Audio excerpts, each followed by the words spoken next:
HCU तनाज़ा case के सिलसिले में पूछताछ के लिए गच्चीबोली पुलिस के सामने BRS के कायदीन कृषांक और दिलीप पहुंचे।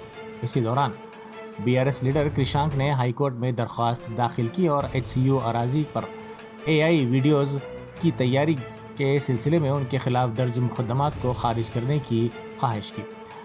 4 FIR इसी मामले के सिलसिले में दर्ज की गई हैं।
Germanten super speciality hospital national award winner doctor Mir Jawad Zar Khan, German trained senior orthopaedic surgeon and director, माहिर डॉक्टर्स डॉक्टर वासिफ आजम और doctor Bharvi Chanduri, senior cardiologist और दीगर डॉक्टर्स नुमाया खिदमत अंजाम दे रहे हैं। Robotic surgery, advance cath lab, MRI, operation theatre, ICU, 2D ultrasound जैसी सहूलियात से आरास्ता कॉर्पोरेट लेवल हॉस्पिटल। वाजबी फीस में हर मर्ज से शिफायाबी के लिए Germanton super speciality hospital, Attapur.